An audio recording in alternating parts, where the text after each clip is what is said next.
ஏன் யாருமே உங்களை கண்டு கொள்வதில்லை தெரியுமா?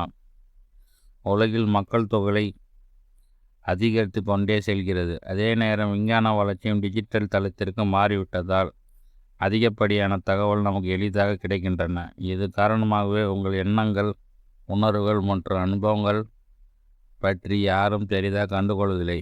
ஏனெனில் அவர்கள் தினசரி அதிகப்படியான தகவல் வந்து சேருவதால் உங்களை சார்ந்த விஷயங்கள் பெரிதாக தெரிவதில்லை. குறிப்பாக தொழில்நுட்பம் மற்றும் சமூக ஊடகங்களின் வருகைக்கு பிறகு ஒவ்வொரு நாளும் எக்கச்சக்கமான தகவல் நமக்கு வந்து சேர்கின்றன. இன்ஸ்டாகிராம் பக்கம் சென்றால் ரீல்ஸ்களை தள்ளி பார்ப்பதிலேயே நேரம் போய்விடுது. அதிலும் தேவையில்லாத பல தகவல் நம் மூளைக்கு செல்கிறது. இது போன்ற தொடர்ச்சியான செய்திகள், புதுப்பிப்புகள் மற்றும் உள்ளடக்கங்கள் ஆகியவை ஒரு தனி நபரின் கவனத்தை முற்றிலுமாக சிதைக்கிறது. இதுவே நம்மை முக்கியமான விஷயங்களின் மீது கவனம் செலுத்த முடியாத செய்துவிடுகிறது.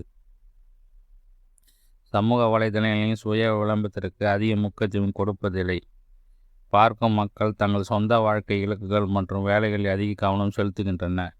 இந்த மனப்பான்மை மற்றவர்கள் மீதான ஆர்வத்தை குறைக்கிறது. இதனாலே ஒருவர் செய்யும் விஷயங்கள் மற்றொருவர் கவனிக்க தவறிவிடுகிறார்கள். பலருக்கும் நம்மளுக்கு தனிப்பட்ட வாழ்வில் பல பிரச்சனைகள் இருப்பதால் சுற்றி இருக்கும் விஷயங்களை கவனிக்க முடிவதில்லை. எதிர்மறையான செய்திகள், தனிப்பட்ட போராட்டங்கள் மற்றும் அன்றாட வாழ்க்கையின் தேவைகள் போன்றவை பலரை போட்டு அழுத்தி கொண்டிருக்கின்றன. இதன் விளைவாக அவர் மற்றவர்களின் கவலைகளை பற்றி பெரிதாக கண்டுகொள்ளவும் மாட்டார்கள். ஏனெனில் அவர் வாழ்க்கையை கவலையாக இருக்கிறது. டிஜிட்டல் துறையில் எழுச்சியை நாம் மற்றவர்களுக்கு எவ்வாறு தொடர்பு கொள்கிறோம் என்பதில் பெரும் புரட்சி ஏற்படுத்தியுள்ளது. அப்போதெல்லாம் ஒரு சந்திக்க வேண்டுமெனால் நேரில் போய் தான் சந்திப்போம். ஆனால் தற்போது ஸ்மார்ட் போனை கையில் எடுத்து வீடியோ கால் செய்து உலகில் எந்த மூலை இருக்கும் நபரையும் பார்த்து வரலாம். இது உறவுக்கு மத்தியில் பிணைப்பை முற்றிலுமாக நீக்கிவிட்டது. ஆன்லைன் மூலம் தொடர்பு கொள்வதில் நேருக்கு நேர் உரையாடும் நெருக்கம் இல்லாததால் மக்கள் உண்மையிலே ஒருவர் மீது ஒரு அக்கறை இல்லாமல் மாறிவிட்டனர். மேலும் வெற்றி பெறும் ஒருவரை மட்டும் மதிக்கும் இந்த சமூகத்தில் எதையும் சாதிக்காமல் இருப்பவர்களை பலவீனமாக உணரப்படுகிறார்கள்.